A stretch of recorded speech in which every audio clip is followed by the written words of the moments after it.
자, 저희 121페이지 02번 신용평가와 신용정보에 대해서 공부하도록 하겠습니다. 자, 정의 먼저 정의해 볼까요? 신용정보란 첫 번째 줄 있습니다. 신용정보는 금융거래 등 상거래에 있어서 거래 상대방의 신용을 판단할 때 필요한 정보로 신용정보의 이용 및 보호에 관한 법률은 줄여서 신용정보법이라고 하죠. 이에 의해 개인 식별정보나 신용거래정보나 신용도 판단정보, 신용능력정보, 공공정보로 구분하며 이 중 종합신용정보 집중기관, 그게 어디예요? 한국신용정보원이에요. 를 통해 집중관리 활용되는 신용정보는 식별정보, 신용거래정보, 신용판단정보 등입니다. 라고 정의되어 있습니다. 가볍게 보시고요. 각각의 개인 식별정보가 뭔지 정의하도록 하겠습니다. 그렇게 중요하진 않습니다. 그냥 가볍게 이런 거구나 라는 정도만 보시면 돼요. 자, 첫 번째 개인 신용정보는 이름이나 연락처, 개인 식별번호, 성별 등 국적 등과 같은 살아있는 개인에 관한 정보로 이를 통해 개인을 알아볼 수 있는 정보를 우리는 개인 식별 정보를 하더라 라는 정도만 하시면 되겠습니다. 밑에서 세 번째 줄, 개인 식별 정보는 주로 신용거래 정보나 신용능력 정보, 신용도 판단 정보, 공공정보 등과 같이 결합되어 인용되고 신용사용자 개인을 식별하는 것 자체로는 활용되지 않습니다. 동그라미 쳐놓으세요. 그 다음 두 번째 신용거래 정보입니다. 신용거래 정보는 신용정보 주체의 거래 내용을 판단할 수 있는 정보로 대출이나 보증, 담보 제공, 가계 당자 거래, 신용카드, 할부금융, 시설 대여 등 금융거래 등 상거래와 관련하여 그 거래의 종류나 기간, 금액 및 한도에 대해서 관한 사항이 포함된 것을 신용거래 정보라 하더라. 거기 다음 페이지 가시면 122페이지 122페이지 가시면 표 5-1에 가시면 한국신용정보원의 집중관리 및 활용 대상이 되는 신용거래정보 있죠. 어떤 것들이 거래정보가 되느냐 좀 봐두세요. 대출, 당자 거래에 관한 거래정보, 그 다음에 신용카드에 관한 거래정보, 보험상품 거래정보 이런 것들을 거래정보 대상이 되더라 라는 내용들입니다. 꼭 한번 살펴보십시오. 그 밑에 대출 관련 정보 중 마이너스 줄 그어놓으세요. 마이너스 통장이 뭔지 아시죠? 마이너스 통장의 경우 대출금이 실제로 지급되는 것은 아니지만 신용 한도가 부여되기 때문에 통장 개설실 대출 정보로 뭐한다? 등록되더라. 꼭 기억해 두세요. 등록된다는 것. 또한 채무보증 정보 역시 채무보증도 줄 그어놓으시고 역시 본인이 신용을 사용한 것은 아니더라도 보증을 선 상대방의 신용 사용에 관한 책임을 지는 것이므로 대출 정보에 등록된다 안 된다? 된다. 두 가지 기억하셔야 돼요. 마이너스 통장과 그 다음에 채무 보증에 대한 부분은 반드시 대출 정보에 등록이 된다는 거 꼭 체크해 두셔야 됩니다. 중요한 내용입니다. 그 다음 세 번째 신용도 판단 정보입니다. 자, 신용도 판단 정보는 신용정보 주체의 신용도를 판단할 수 있는 정보로 연체 정보나 부도 정보, 부정한 방법에 대한 신용 질서 문란 행위와 관련된 금액 및 발생, 해소의 시기 등에 관한 정보가 포함됩니다. 이 중 연체 정보 등록은 개인 신용평가에 미치는 영향이 크며 신용 주체의 동의가 뭐하더라도 없어도 동그라미 없어도 관련 정보가 등록되더라 라는 거 체크해 두셔야 됩니다. 그 다음 제일 끝에 사유가 발생한 터 며칠 이내에 연체 정보로 등록된다. 7영업일 동그라미 쳐놓으세요. 7영업일 이내에 등록되더라. 자, 밑에 그 123페이지 가시면 우측에 첫 번째 박스 가시면 대출금 연체 쭉 있으시죠? 1번부터 해서 7번까지 쭉 내용이 있으신데요. 대출금 연체 첫 번째 몇 개만 살펴볼게요. 대출 원금이나 이자 등을 몇 개월 연체한 경우에 3개월. 두 번째 분할 상환 방식의 개인 주택자금 대출금 몇 개월? 9개월. 그 다음에 세 번째 신용보증기금에 보증한 청년 창업 대출에 대출 원금 이자 등 몇 개월? 6개월. 자, 그 정도 보세요. 3개월, 9개월, 6개월. 그래서 한 번만 가볍게 보시고 읽으면 이런 사유가 발생한다면 며칠 영업일, 7영업일 내 연체 정보로 등록되더라. 그 다음 123페이지 그 밑에 마지막 두 번째 박스 있어요. 거기 위에 가시면 첫 번째 박스 바로 밑에 줄. 한편 다음과 같은 연체는 한국신용정보원의 연체 정보로 등록되지 않습니다. 연체 정보로 등록되지 않은 항목들 5가지 있죠. 한 건의 연체 금액 50만 원 이하인 경우, 등록된 연체 정보가 8년이 경과되어 전산에 삭제된 경우, 제일 밑에 백화점 카드 대금이나 물품 구입 대금의 연체 등 금융기관 이외의 채무들은 한국정보원에 한국신용정보원에 연체 등록은 되지 않지만 실제로 개인 사적 신용정보에서는 이게 다 관련되어 있기 때문에 이것도 조심하셔야 됩니다 라는 내용들이에요. 그래서 암기할 항목은 아니시지만 한국신용정보원에 등록되지 않은 항목 5가지는 한번 살펴보시기 바랍니다. 그 다음 124페이지 첫 번째 줄 금융질서 문란정보라는 게 있습니다.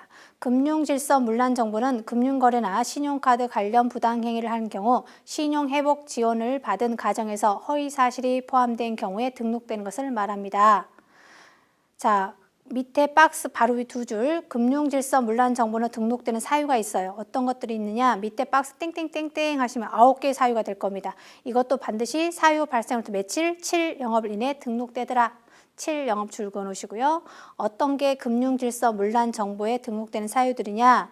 첫 번째 식별정보 대여한다거나 그 다음에 위변조한다거나 그 다음에 신용카드 도용한다거나 회생이나 파산을 사기친다거나 쭉 내려주시면 대출 사기한다거나 보험 사기, 적금 매체, 양도 양수, 애국한 허위 보고하거나 이런 것은 금융질서 문란 정보에 해당하더라라는 것만 가볍게 보시면 될 것 같고요. 그 다음 4번째 신용능력정보입니다.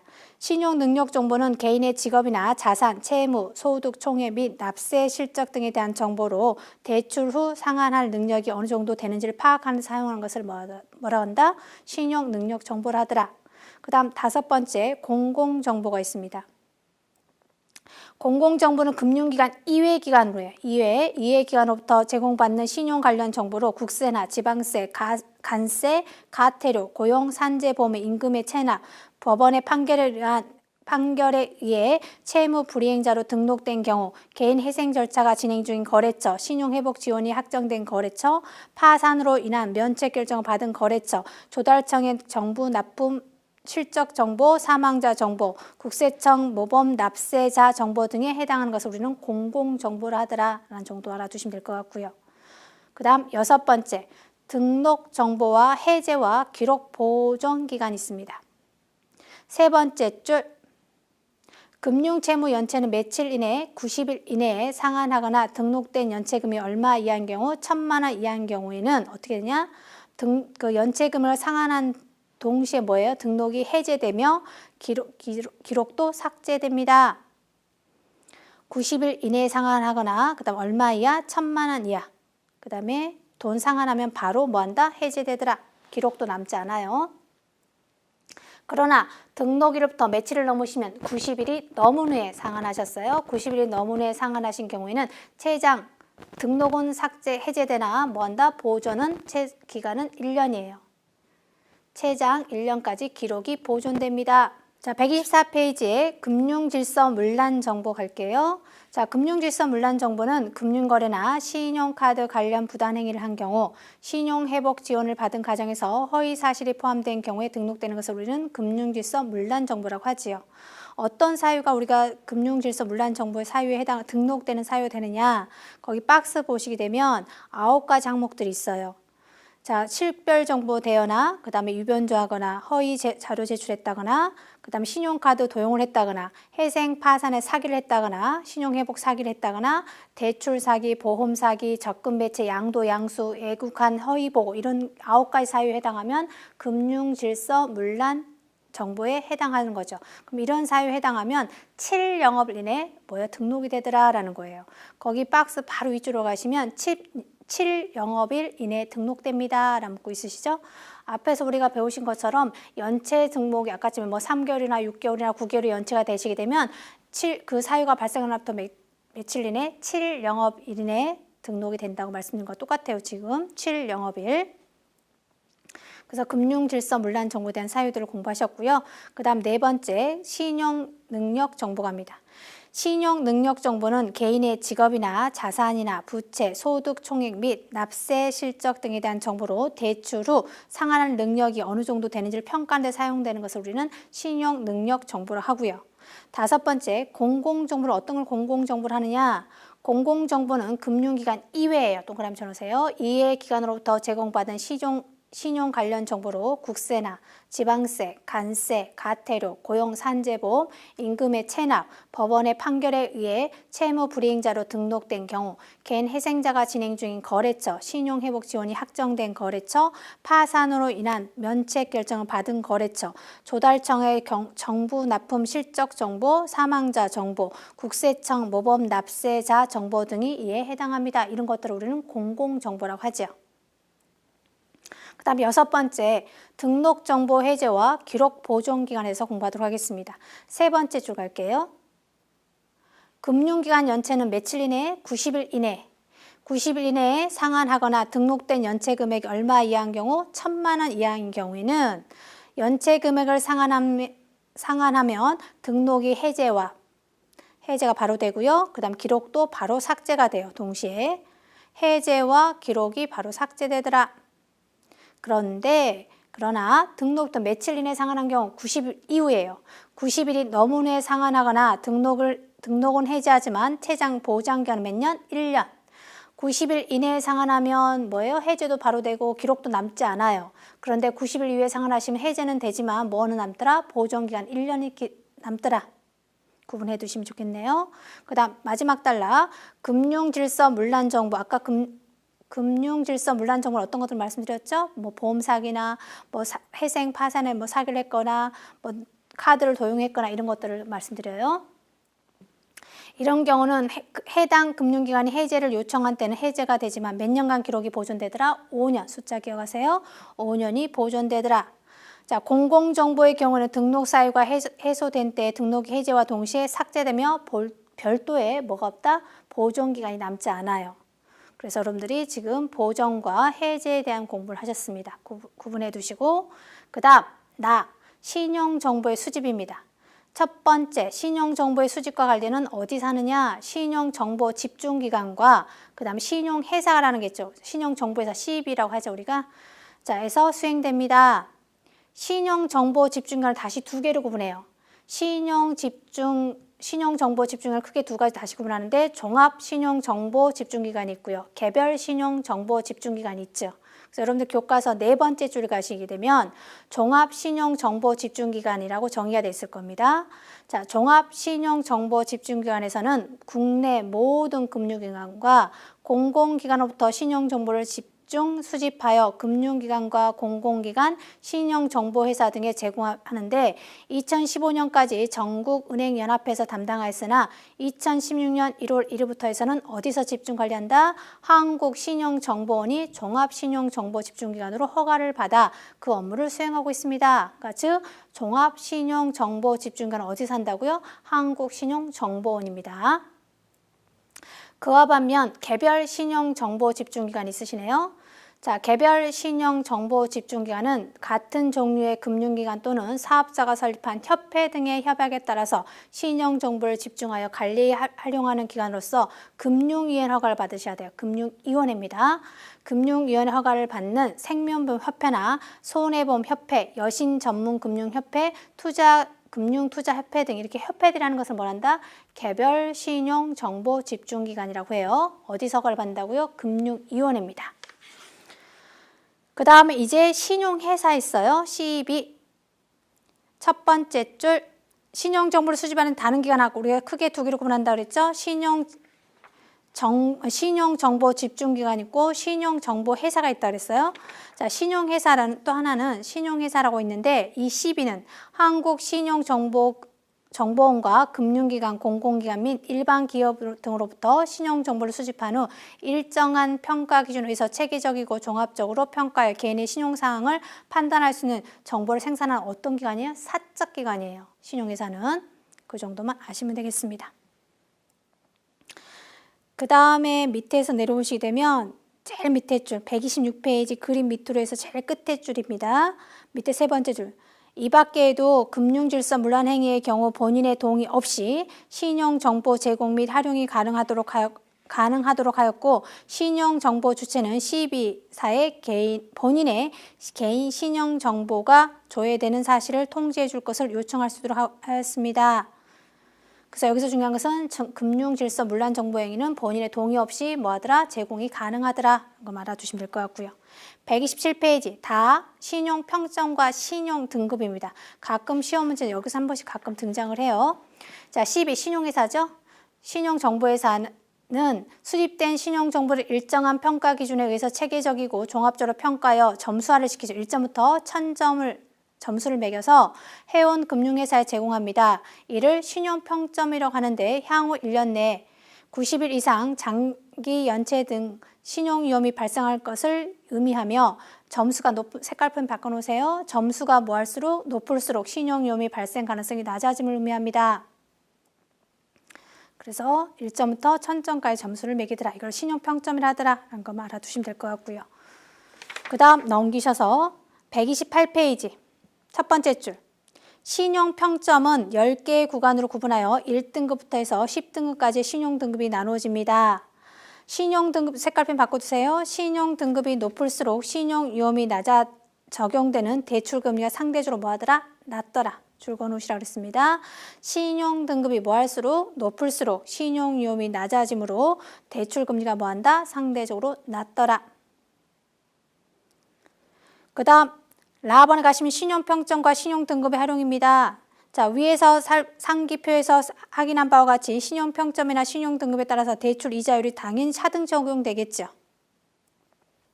그 다음 129페이지 ASS 있으신가요? 자, 이것도 시험 문제 사지사항 낼 때 서로 바뀐 문장으로 출제가 잘 되니까 꼭 기억하셔야겠습니다. ASS, 자, 신청 평점 시스템이라고 하죠. ASS는 신규 신용거래 신청 고객의 신용평가를 위해서 사용되는 것을 말해요. AS와 두 번째 끝에 BSS를 박스로 묶으세요. 구분하셔야 됩니다. ASS는 뭐라고요? 신규 신용거래를 거래한 사람한테 활용하는 것을 ASS를 하고요. BSS는 뭐예요? 기존 거래 고객을 평가할 때 하는 것은 BSS라고 해요.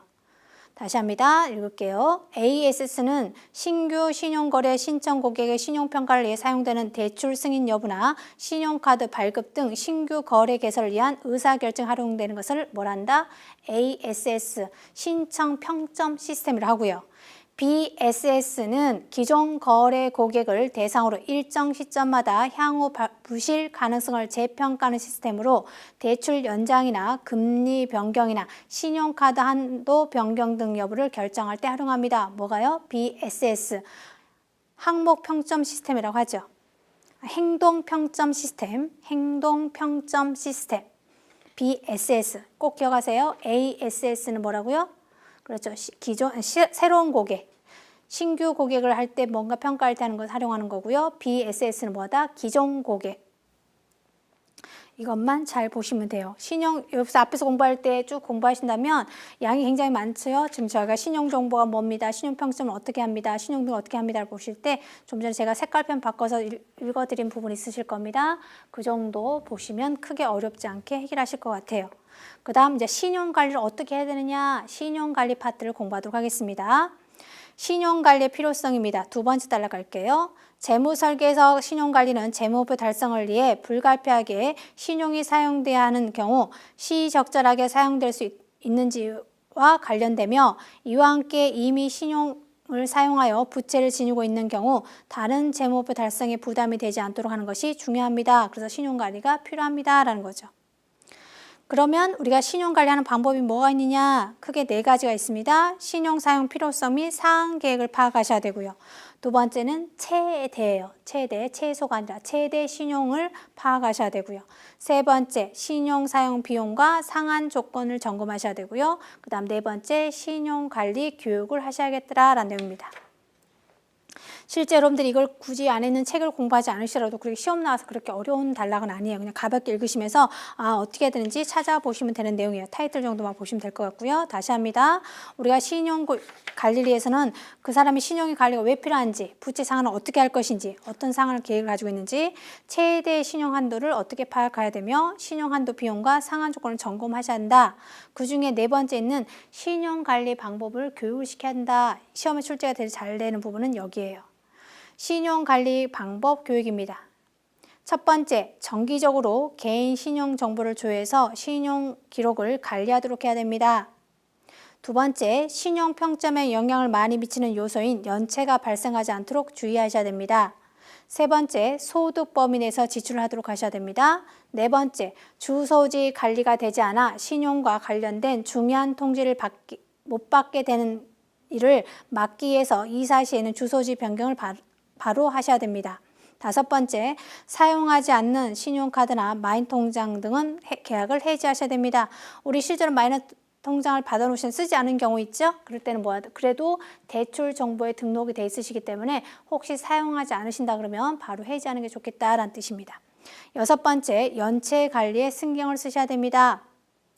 그래서 여러분들이 신용관리 방법 6가지 교육 내용에서는 출제가 혹시 되신다면 이 부분을 중심으로 공부하셔도 되겠다라고 말씀드릴 수 있겠습니다. 그 다음 네 번째, 여러분들 교재 132페이지 갑니다.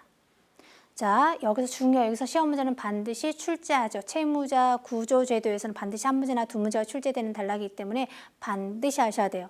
채무자 구조는 안에 있는 그 속속이 막 공부하려고 하지 말고 큰 그림을 먼저 그리고 공부하셔야 돼요. 자, 먼저 잠깐 설명드릴게요. 우리가 주체가 크게 신용회복위원회가 있으시고요. 그 다음 법원이 있으신데 그 주체에 따라 크게 우리가 구분이 돼요. 신용회복위원회에서는요, 사전채무조정이라는 게 있고, 신속채무조정이라는 게 있고요. 신속채무조정이라는 게 있고요. 그 다음에 프리워크라는 게 있고요. 그 다음에 개인워커라는 게 있어요. 세 가지입니다. 신용회복위원회에서 하는 게 뭐 있다고요? 세 가지. 첫 번째 신속채무조정, 다른 말로 우리는 연체전 채무조정이라는 게 있고요. 그 다음에 프리워크라는 게 있고요. 그 다음에 개인 워크아웃이라는 제도가 있어요. 각각에 대한 특징만 잘 구분해 주시면 문제는 그렇게 어렵지 않게 해결하실 것 같아요. 두 번째 주체인 법원에서 하는 게 있냐면 해생과 파산이에요. 저희가 채무구조조를 크게 5가지를 공부하셔야 됩니다. 이 시간에. 이 5가지 어떤 사람이 대상이 되는 공부하기 너무 어려워요. 양도 굉장히 많아지고. 근데 그중에서 공부하는 방법, 크게 주체에 따라 구분하는 게 중요해요. 크게 주체에 따라서 신용회복위원회인지 법원인지를 먼저 구분합니다. 신용회복위원회에서 하는 것은 첫 번째 뭐 있다고요? 연체전 채무조정이라는 게 있고요. 신속 채무조정이라는 게 있고요. 두 번째 프리워크아웃이라는 게 있고요. 세 번째 개인 워크아웃이라는 제도가 있어요. 3개의 제도가 있고, 또한 법원의 주체에서 이루어지는 것은 해생과 파산이 있더라라고 알아두시면 되겠습니다. 자, 하나씩 공부해 보도록 하겠습니다. 여러분들 교과서 132페이지.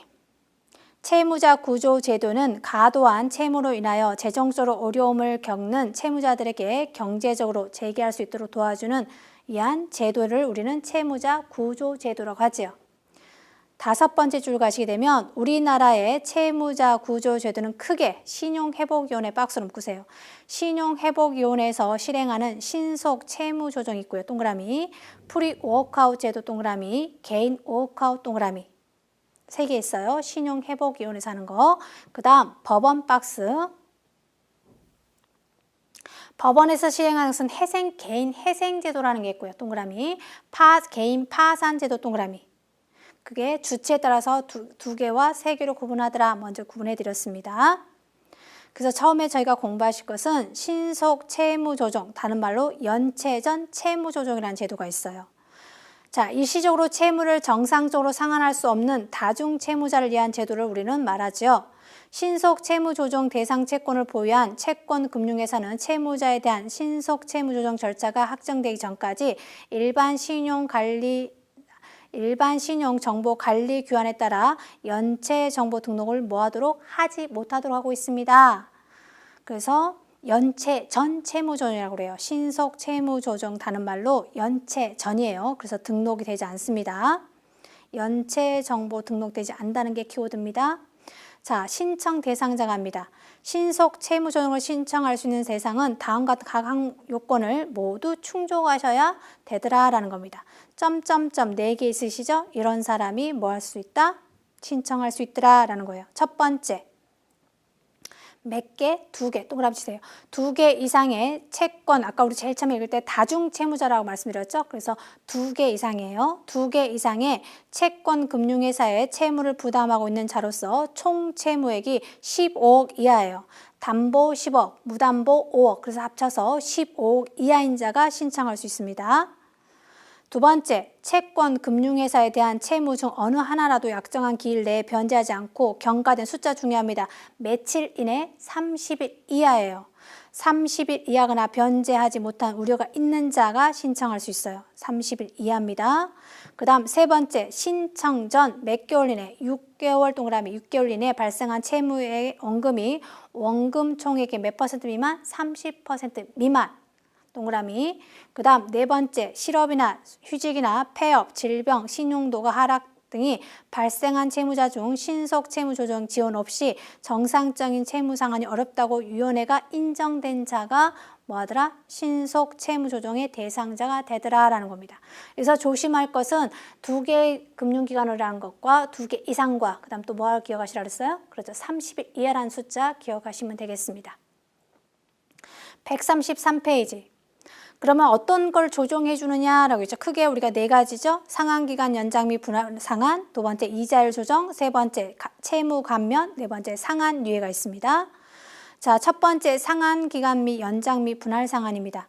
채권의 종류, 담보, 채무자의 총 채무액과 변제 가능성, 신용 등을 고려하여 최장 몇 년까지? 10년. 10년까지 상환기간을 연장하고 매월 원리금 균등 분할 상환을 하게 할 수 있습니다. 최장 몇 년이라고요? 10년이라는 거 숫자 기억해 두세요. 다만 상환기간 연장 없이 채무를 정상 상환할 수 있다고 위원회가 인정되는 경우 몇 개월 동안? 6개월 동안 유예하며 유예기간 중 이자율은 약정 이자를 적용하죠. 상환은 몇 년까지 할 수 있는데요? 10년 기억해 두시고. 만약에 6개월 이내 갚을 수 있다고 한다, 유예한다 그러면 그 유예기간 이자는 뭐로 한다? 약정 이자율만 적용하겠다. 두 번째, 이자율을 조정해 주겠대요. 자, 원리금 분할 상환 기간 중 이자를 약정 이자율로 하되 최고 이자는 몇 퍼센트? 15%. 그 다음에 15% 체크 동그라미. 다만 신용카드 채권의 이자는 몇 퍼센트? 10%.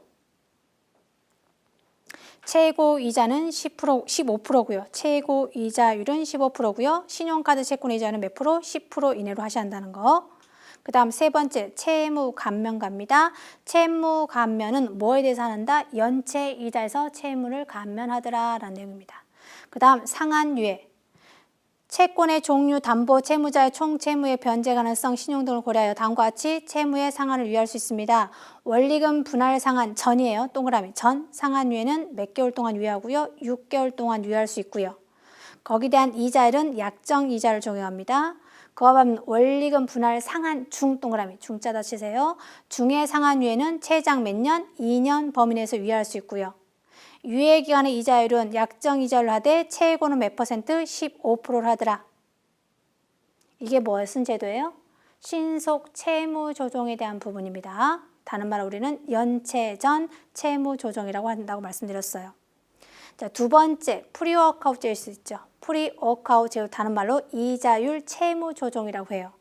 이자율 채무 조정이라 하더라. 프리워크아웃 제도는 신용카드 대금이나 대출 원리금의 상환 부담이 있는 개인을 대상으로 연체 기간이 장기화되어 금융 채무 불이행자가 되는 것을 사전에 예방하게 하여 신용회복위원회에서 시행하는 제도를 프리워크아웃 제도를 하더라 라고 말씀드렸습니다. 134페이지 지원 대상의 위로 세 번째 줄 올라갑니다. 지원 대상 위로 세 번째.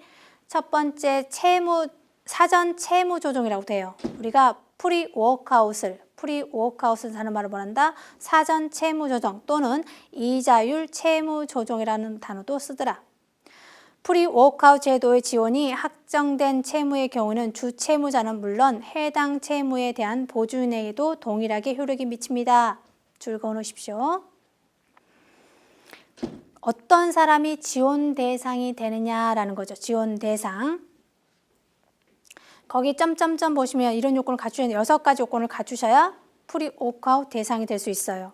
첫 번째, 2곳 이상의 금융회사의 15억 똑같아요. 앞에서 배웠던 연체전 채무조정과 똑같이 담보할 때는 10억, 무담보는 5억 동일합니다. 채무자에게 신청할 수 있고요. 두 번째, 상환할 채무가 있는 채권 금융회사 중 한 곳 이상 연체기간이 며칠, 이거 중요합니다. 30일은 넘으셔야 되고요. 90일 미만이셔야 돼요. 저희가 연체전 채무조정을 아까쯤에 30일 이하야 된다 그랬죠?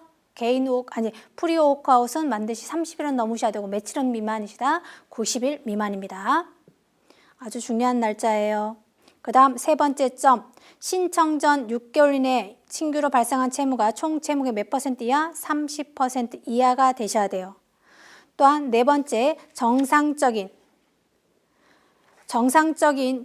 소득활동 채무자 중 연체 채무 상환이 연간 총소득에 대비 30% 이상인 채무자 되어야 돼요. 그 다음 다섯 번째, 보유자산 가액이 10억 줄 거놓으세요. 10억. 시험장 가시면 9억이란 고가주택에 대한 숫자, 9억이라는 숫자가 아주 잘 나오는데 유일하게 10억이라는 숫자가 유일하게 딱 여기 한 번 있어요. 그래서 10억이라는 숫자 잘 체크해 주시고요. 10억 이하인 채무자가 신청할 수 있고요. 밑에 마지막 여섯 번째, 실업, 휴업, 폐업, 재난, 소득 감소 등으로 인한 사전 채무 조정 지원이 없이는 정상적인 채무 상환이 어렵다고 위원회가 인정되는 채무자가 신청할 수 있더라. 그 다음 두 번째, 채무 조정에서 제외되는 채무가 있습니다. 거기 박스 가시게 되면 10가지가 있어요. 이런 사유에 해당할 때는 신청할 제외되더라. 어떤 사람들은 채무조정을 신청할 수 없느냐? 거기 밑에 가시면 채무조정이 효력이 발생한 날부터 6개월 이상이 경과하지 아니한 자, 6개월 넘으셔야 되는데 경과하지 않은 자는 신청할 수 없다는 뜻입니다. 그 다음에 심의위원회 심의, 의결, 채권, 금융회사 등의 동의 등의 요건을 충족하지 못하여 채무조정 대상이 신청이 기각된 후부터 1년 이상 경과하지 아니한 자, 이런 거 10가지 쭉 한번 가볍게 살펴보시고 다 아는 내용을 암기하실 필요는 없으신 것 같아요. 저희가 지금 공부하고 계신 것은 프리워크아웃입니다. 이자율 조정이라고 그랬네요. 지원 대상 가겠습니다. 거기 가시면 상환기간 연장 갈까요? 자, 채권의 종류나 담보나 채무자의 총 채무의 변제 가능성을 신용등 고려해요. 무담보를 아까 우리는 앞에서 연체전 채무조정을 아까 뭐 했어요? 무조건 10년이었죠. 근데 얘는 무담보 채권은 최장 10년, 담보는 20년이에요. 자, 무담보 채권은 최장 10년이고 담보 채권은 3년 이내 거치 후 최장 몇 년? 20년까지 상환을 기간을 연장하고 매월 분할 상환할 수 있습니다. 그래서 앞에서는 뭐였어요? 10년인데 얘는 담보와 무담보를 구분해서 담보일 때는 뭐라고요? 20년 최장, 무담보는 10년 구분하셔야 됩니다. 이자율 조정 갑니다. 무담보 채권과 부동산 담보가 아닌 담보 채권의 이자는 약정 이자율 몇 분의 1? 2분의 1. 숫자 동그라미 2분의 1 범위 내에서 인하하되 최고 이자율은 연 몇 프로? 10%로 하고 최저는 5%예요. 앞에서 공부하셨던 연체전 채무조정은 뭐였나요? 최고는 몇 프로예요? 이자율은? 그렇죠. 15%. 신용카드는 10%였어요. 얘는 최고 이자율은 10%, 최저는 5%입니다. 그 다음에 다만 약정 이자율이 연 5% 미만인 채권은 그 이자율을 적용합니다. 그 다음 세 번째, 채무의 감면 갑니다. 채무의 감면은 연체 이자에 한하면 가능하고 원금이나 이자에 대해서는 감면되지 않습니다. 얘는 동일하죠? 앞에서 연체전 채무조정도 뭐다? 연체 이자에 대해서만 채무를 감면한다고 그랬어요. 그래서 여러분들이 지금 세 개의 제도를 공부하고 계시는데 각각에 대한 차이점을 기억하고 계셔야 됩니다.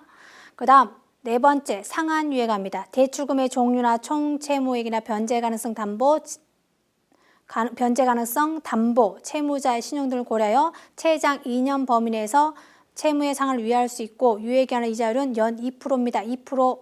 그런데 앞에서 좀 전에 배웠던 뭐예요? 신속 채무조정은 우리가 원리금 균등 분할 상환 중에 있었는지 전인지를 구분했었죠. 전에는 아까 해당 약정 이자율만 적용한다고 그랬고요. 그 다음에 중에는 아까 뭐라 그랬어요? 2년이고 최고 15%까지 이자율을 적용한다고 그랬어요. 구분 좀 하십시오. 어렵나요?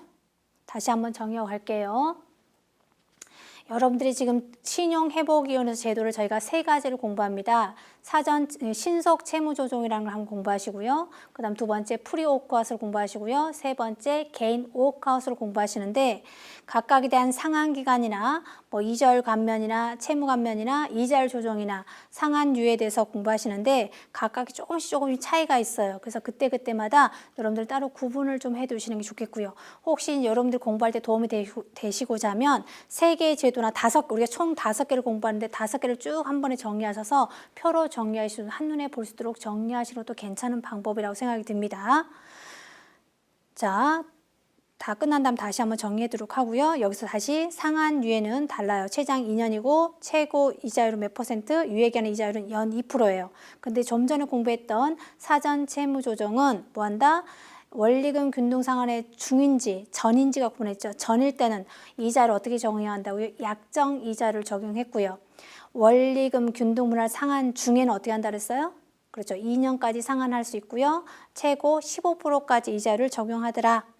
좀 전에 공부하셨던 내용 페이지, 아까 기억하시면 133페이지 있는 내용이에요. 133페이지 있는 내용들 잠깐 정리해 두시기 바랍니다. 그 다음 세 번째, 개인 워크아웃가입니다. 다른 말로 채무조정이라고 그래요. 채무조정.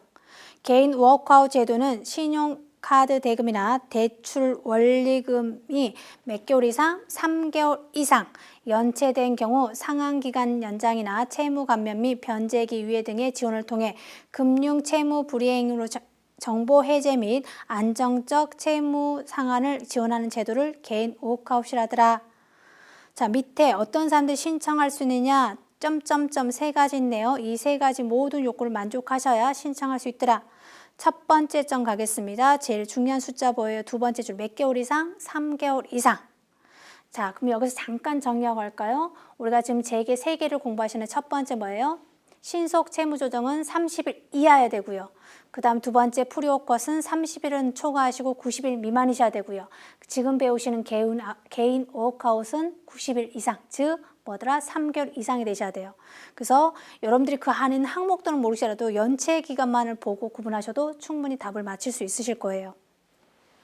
그 다음 두 번째 가시면 총 채무는 다 동일해요. 담보 10억, 무담보 5억 합쳐서 총 10억 이하자가 되셔야 돼요. 그 다음 세 번째, 최저생계비 이상의 수입이 있거나 채무 상환이 가능하다고 심의위원회가 인정되는 채무자가 신청할 수 있더라라고 보시면 되겠습니다. 그 다음 137페이지 가시면 신청 제외 대상이 있습니다. 다음과 같은 경우에 신청할 수 없습니다. 그래서 10개 사유가 쭉 있어요. 그냥 가볍게 한번 보겠습니다. 몇 가지만. 첫 번째 점, 채무 조정의 효력이 상실로부터 몇 개월 이상 경과하지 아니한 자, 6개월이 경과하지 아니한 자. 그 다음 세 번째 점, 어음이나 수표, 부도, 거래처로 부도 사유를 해소하지 못한 경우. 그 다음에 네 번째, 신용정보 이용 및 보호에 관한 법률 및 동법 시행령에 따른 금융질서 문란자, 이런 사람도 신청할 수 없고요.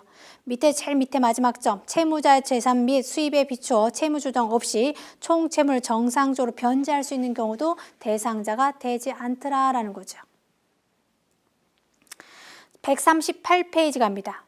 채무 조정에서 제외되는 채무들이 있습니다. 이런 채무는 조정하지 않겠습니다. 네 가지가 있네요.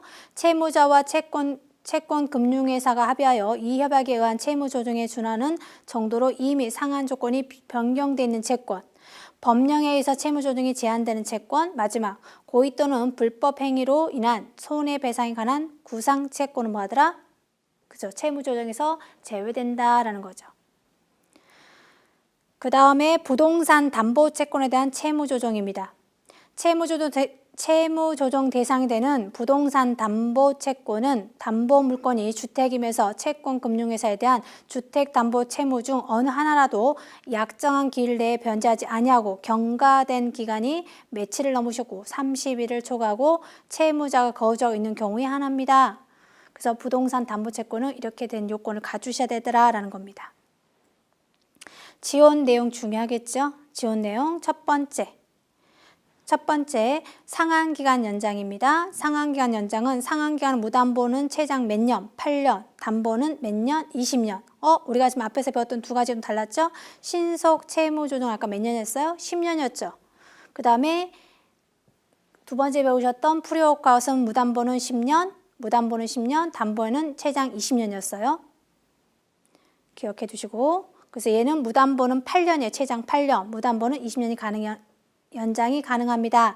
다만 무담보 채권의 경우 지원 대상자나 채무자 소득 중으로 고려하여 최장 몇 년까지 연장할 수 있더라? 10년까지는 연장할 수 있더라 라고 말씀을 드렸습니다. 자, 그 다음에 가셔서 이자율 조정. 이자율 조정 가시면 이자율은 상법 제54조에 의한 상사 법인 법정률 몇 퍼센트? 6%예요. 6%. 그럼 앞에서 배웠던 내용들이 좀 다르시죠? 우리가 앞에서 배웠던 내용이 뭐 있었어요? 그 신속 채무 조정 아까 이자율 조정 몇 프로 한다고 그랬어요? 최고 15% 한다고 그랬고요. 신용카드는 10%. 그 다음에 그 프리워크아웃은 아까 몇 프로셨나요?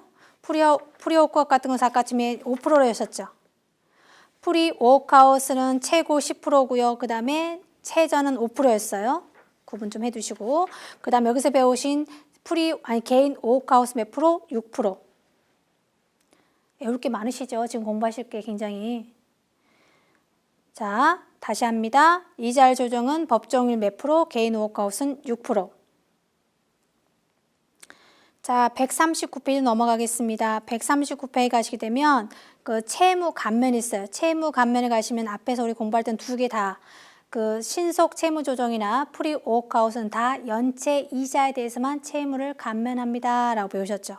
근데 여기서는 이제 개인 워크아웃 채무 감면이 양이 좀 많아요. 5가지 쭉 있으신데 그렇게 다 외우려고 하지 않으셔도 괜찮겠습니다. 그냥 가볍게 보시면 될 것 같고요. 첫 번째 박스 가시면 첫 번째 점에 가시면 이자 및 연체이자에 해당하는 채권은 뭔다? 전액 감면이 가능하더라. 상각채권의 경우 원금은 20에서 70% 범위 내에서 감면이 가능하더라. 이 정도 보시는 걸로 하겠습니다. 그 다음에 상한유예. 채권의 종류나 담보나 채무자의 총 채무액 변제 가능성을 신용을 고려하여 최장 몇 년? 2년 범위 내에서 동일하죠? 2년 범위 내에서 하더라. 하지만 이것은 프리 워크아웃이나 개인 워크아웃은 2년은 동일했지만 우리가 뭐죠? 제일 처음에 배웠던 신속 채무 조정은 원리금 균등 분할 상한 신청 전인지 중인지를 구분하라 그랬어요. 그래서 중에만 최장 유예 기간이 2년이라고 말씀드렸습니다. 2년으로 채무를 유예할 수 있고요. 제일 끝줄. 다만 국가 및 지방자치단체가 추진하는 자활 근로 및 자산 형성 프로그램에 참여자이거나 채무 조정에 따른 변제 계획을 몇 개월 이상 48개월 이상 이행한 자는 최장 몇 년까지 3년 범위 내에서 채무를 상환할 수 있더라. 기본적으로 몇 년 상환할 수 있는데요. 2년인데 48개월 이상 유예한 자는 몇 개월? 3년을 상환을 유예할 수 있더라. 거기까지 줄을 그어 놓으시기 바랍니다. 그 다음 6번째 사회 취약계층 등의 채무 조정 어떻게 하느냐. 사회 취약계층은 군 복무자나 사회 취약계층이나 대학생이나 미취업 청년들에 대한 내용이 3개로 구분되어 있어요. 첫 번째 군 복무자입니다. 군 복무자는 어떻게 채무를 조정하느냐. 자, 채무 조정 신청일 현재 병역법에 의한 의무 복무 중이거나 6개월 이내에 입대 예정인 채무자에 대해서는 상각채권 원금은 최대 몇 퍼센트? 70% 범위 내에서 감면할 수 있고 미상각채권의 원금은 채권 발생부터 경과기간이 6개월 이상이고 연체기간이 3개월 이상인 경우에는 하나여 0에서부터 30% 범위 내에서 감면할 수 있습니다. 그 다음 제일 끝에 가시게 되면 경과 후에는 채무상을 위하고 동기간 경과 후에는 매 몇 개월 단위로? 6개월 단위로. 매 6개월 단위로 최장 몇 년까지? 2년까지 채무상환을 유예할 수 있더라. 누구요? 군 복무자. 그래서 군 복무자는 상각채권과 미상각채권을 구분하시면 돼요. 상각채권은 70%까지 감면할 수 있고요. 미상각채권은 0에서부터 30% 범위 내 그 정도 기억하시면 되겠습니다. 그 다음 두 번째 사회 취약계층 갑니다. 사회 취약계층은 첫 번째 위원회가 가계 수지를 계산하는 어려운 사정을 인정하여 지정한 계층에 해당하는 채무자에 대해서는 상각채권의 원금 몇 퍼센트? 70% 범위 내에 감면할 수 있으며 미상각채권의 원금은 채권 발생부터 경과 6개월 이상이고 연체기간 3개월 이상인 경우에 0에서부터 30%에서 감면할 수 있습니다. 누구랑 똑같아요? 군 복무자랑 똑같아요. 다만 사회 취약계층에 해당하는 채무자가 기초생활수급자나 중증장애인이나 70세 이상 고령자에 해당하는 경우에는 상각채권 원금의 최대 몇 퍼센트? 80%. 동그라미. 그 다음에 내려오셔서 기초생활수급권자 중 생계급여 또는 의료급여를 받은 자, 중증장애인 중 장애인연금을 수령한 자로서 채무원금 합계액이 1,500만 원 이하인 채무자에 대해서는 상각채권의 원금의 몇 퍼센트? 90% 범위 내에서 감면할 수 있습니다. 그래서 기본적으로 상각은 70, 그 다음에 80, 그 다음에 가장 많게까지는 90까지 있다는 거. 70, 80, 90. 그 다음 세 번째 대학생과 미취업 청년입니다. 얘도 똑같아요. 앞에서 배우셨던 군복무나 그 다음에 사회 취약계층에 대한 부분이 똑같아요. 자, 대학생 또는 채무 조정 신청일 현재 만 몇 세 이루지 아니한 자 30세. 30에 이르지 아니한 미취업 청년에 해당하는 채무자에 대해서는 상각채권은 70%, 미상각채권에 대해서는 몇 프로? 그러니까 삼각 채권은 70%, 미삼각 채권은 0에서부터 30%. 똑같습니다. 가볍게 보시면 될 것 같고요. 자, 그래서 사회 취약계층에 대한 채무조정과 공부하셨고요. 7번째, 효력의 상실로 가겠습니다. 채무조정 합의 이후에 다음과 같은 경우 조정의 효력이 상실되고 각 채권 금융회사에서는 연체이자가 적용되는 등 자체 관리 기준에 따라 관리하게 됩니다. 그래서 효력 어떨 때 상실되느냐? 5가지 사유가 쭉 있는데 첫 번째, 신용회복 확정자가 특별한 사정 없이 몇 개월 이상, 3개월 이상, 3개월 이상 지원 조건에 따른 채무 이행을 하지 아니한 자, 이것은 효력이 상실돼요. 두 번째, 신용회복 신청 시 제출한 자료나 진술 등이 뭐로 한 경우, 허위로 판명된 경우, 채무자가 신용회복 지원 조건을 이행하는 과정에서 허위 신고나 자산의 도피나 은닉이나 기타 책임 자산의 감소 등의 사실이 발견된 경우, 채무자에게 변제 계획을 이행할 수 없는 특별한 사유가 발생한 경우, 기타 채무자 또는 채권 금융회사 요청 등에 의해서 심의위원회가 채무조정의 효력을 상실시키는 의결을 한 경우, 이런 경우는 뭐한다?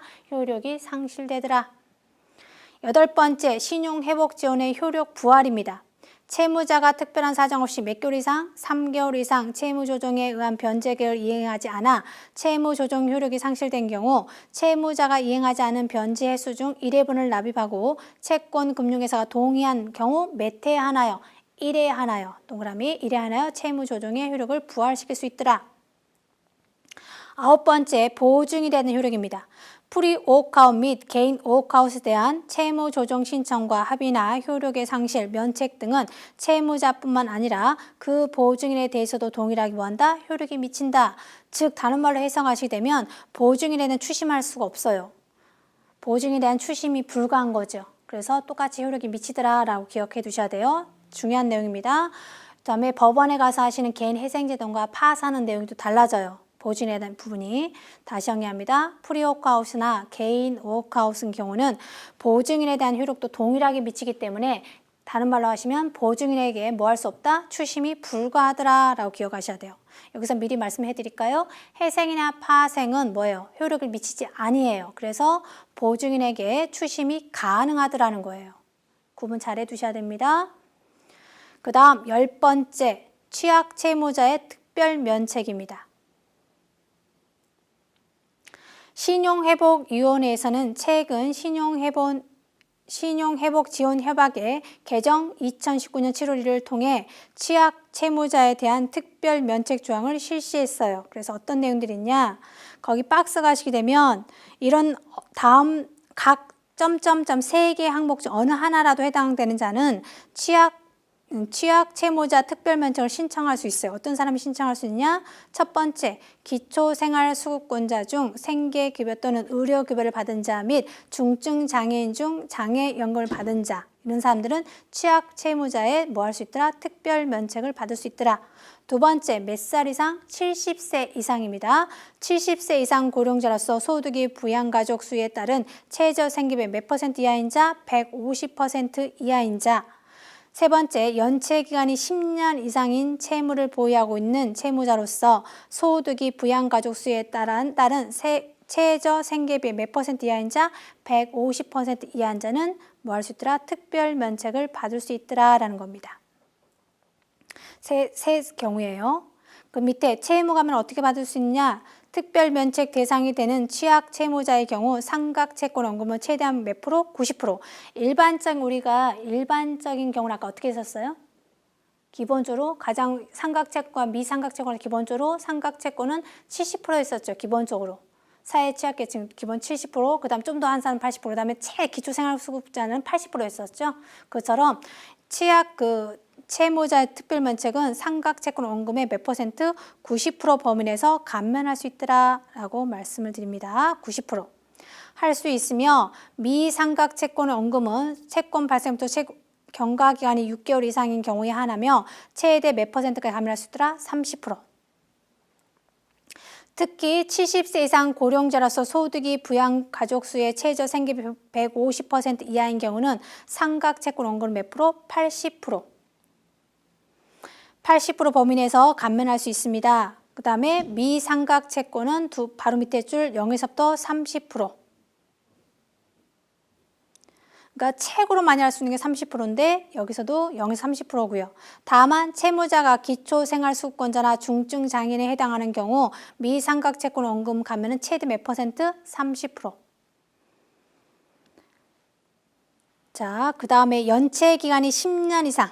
연체 기간이 10년 이상인 채무를 보유하고 있는 채무자라서 소득이 부양가족 수의 최저 생계비의 150% 이하인 경우에는 밑에 가시게 되면 삼각 채권은 몇 프로? 70%.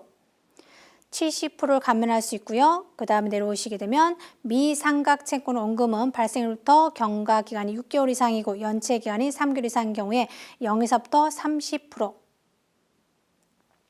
그럼 우리가 정리해 보시면 위에다가 그 박스 아까 지금 정리해 드렸죠. 그 박스 가시게 되면 취약 채무자 이런 사유에 해당합니다 라고 있으시죠? 첫 번째 가시게 되면 기초생활수급권자 이것도 몇 %예요? 90이죠. 그 다음 70세는 아까 몇 %예요? 80%죠. 삼각채권에서 80%. 그 다음 연체기간 10년 이상 채권자는 몇 %예요? 70%죠. 그래서 90, 80, 70이에요. 맞으신가요? 그래서 거기 박스에다 그냥 써놓으셔도 될 것 같은데요. 90, 80, 70. 첫 번째 점에는 삼각채권 몇 %까지? 90%까지.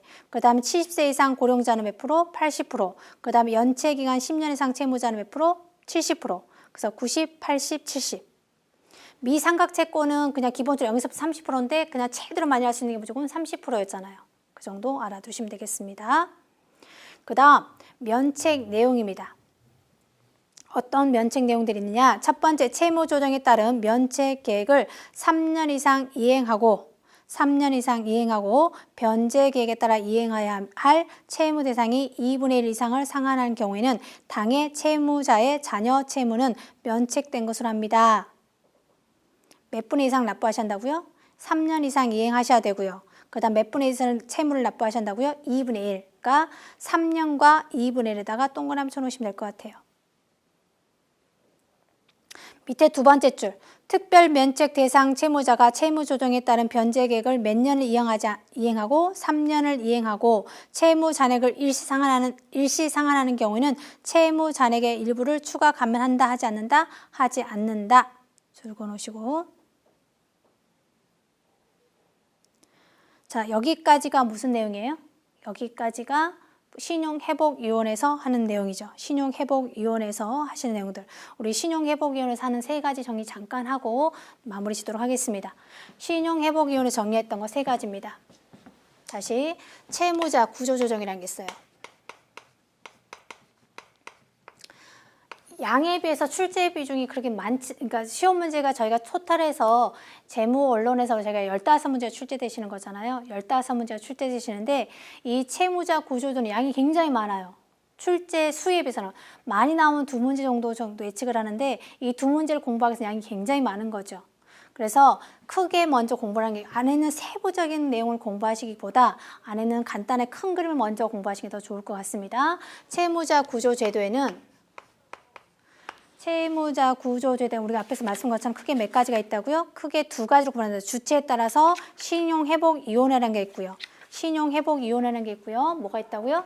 법원이 있다 그랬어요. 다시 정리할게요. 채무자 구조제도에는 크게 신용회복위원회 사는 게 있고요.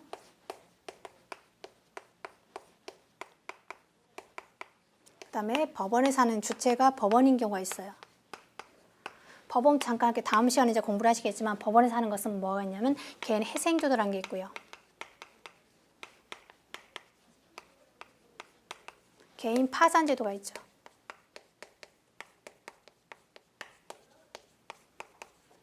저희가 이 시간에 공부했던 게 신용회복위원회에서 공부하셨던 세 가지를 공부하셨어요. 세 가지. 첫 번째 뭐예요? 신속 채무조정을 공부하셨죠. 신속 채무조정. 그 다음 두 번째가 프리워크라는 게 있고요. 워크아웃 제도라는 게 있었고요. 그 다음에 개인 워크아웃이 있었죠.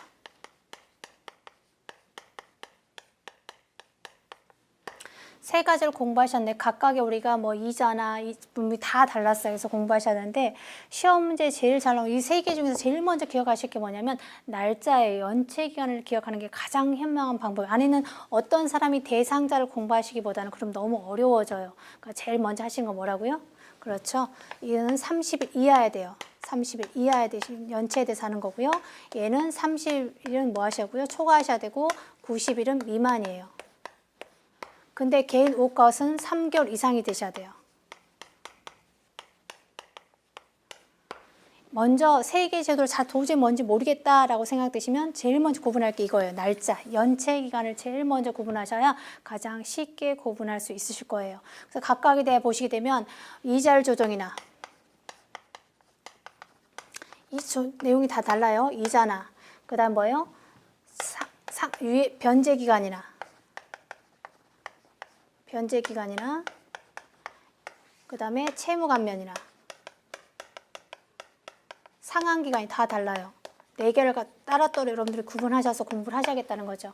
그래서 신속 채무조정이나 프리워크아웃이나 개인 워크아웃 제도를 각각 공부할 때 제일 먼저 1순위 공부할 게 연체 기간이 얼마냐는 걸 먼저 구분하셔야 되고요. 각각에 대한 이자율 조정이나 변제 상환 유예 기간이나 그다음에 채무 감면 어떻게 하는지 그다음에 상환 기간 어떻게 할 수 있는지 기본적으로 아까쯤에 상환 기간 하나 예를 든다면 신속 채무조정 뭐예요? 10년이었어요. 10년인데 무엇은 프리워크아웃은 뭐였어요? 담보와 무담보로 구분했죠. 담보는 20년, 무담보는 10년이었어요. 개인 워크아웃은 뭐예요? 8년이었죠. 8년이고 담보일 때는 20년이었죠. 그래서 여러분들이 10년, 20년, 10년 있었고 8년 있었고 20년 있었어요. 그래서 여러분들 기본적으로 아까 말씀드린 신속 채무조정 그냥 다 10년이었어요. 담보와 무담보를 구분하지 않고. 근데 무엇은 프리워크아웃은 아까 뭐였어요? 담보일 때는 20년이었고요. 3년 거치 20년이었고 무담보일 때는 10년이었어요. 개인 워크아웃은 8년이었어요. 8년이고 담보일 때는 20년이었죠. 어떤 요건에 해당하는 경우는 물론 최장 무담보일 때도 10년까지는 연장합니다 라고 말씀을 드렸지만 내용을 살펴보면 좀 다르더라는 거죠. 이자율 조정도 달랐죠. 이자율 조정, 신속 채무 조정 같은 걸 뭐 했어요? 15%였잖아요. 신용카드는 10%였고 그러니까 최고 15%, 신용카드는 10%였는 반면에 프리워크아웃은 아까쯤에 뭐였어요? 2%였죠. 2%. 개인 워크아웃은 몇 프로였어요? 법정률 6%로 적용한다고 그랬어요. 그래서 여러분들이 다 공부하시다면 내용이 다 다르더라는 거죠. 그래서 변제 유예기간은 뭐예요? 2년이었죠. 프리워크아웃과 개인 워크아웃은 변제 유예기간은 2년이었어요. 근데 신속 채무 조정은 좀 달랐어요. 원리금 분등 상환 그 기간 전이었는지 중이었는지 달랐죠. 그래서 중일 때는 2년이었죠. 그래서 각각에 대한 내용들이 다 다르셨기 때문에 한 표로 정리하셔서 공부하셨으면 좋겠고요. 정리하시면 좋겠고 근데 그렇게 다 세부적으로 공부 못 하시겠다 그러시면 최소한 연체기간에서 이게 무슨 제도를 적용하는 건지 신속 채무 조정인지 아니면 프리워크아웃인지 개인 워크아웃인 정도를 구분하셨으면 좋겠습니다. 세부적인 크게 4가지로 구분했었습니다. 그리고 공부하셨던 내용이면 사회 취약계층이 있었습니다. 사회 취약계층이 가시게 되면 우리가 삼각채권과 비삼각채권 대부분 구분했었어요. 삼각채권은 기본적으로 뭐예요? 70%예요. 기본적으로. 원금의 70%까지 감면해 줬고요. 미삼각 채권 같은 경우는 0에서부터 30%, 최대 30%였는데 우리가 아까쯤에 취약계층의 면책서 있었죠? 가장 기초생활수급자는 아까 원금을 몇 프로? 90%까지 해줬고요. 70세 이상에 대한 어르신들은 80%까지 해줬고요. 그 다음에 10년 이상 연체되신 경우는 몇 프로? 70%. 그래서 90, 80, 70. 그래서 이런 것들이 여러분들이 이제 새롭게 등장한 내용들이기 때문에 좀 살펴보셔야 할 것 같습니다. 그래서 이 시간에는 저희가 그 신용회복위원회에서 하는 그 부분까지 정리하도록 하겠습니다. 수고 많이 하셨습니다.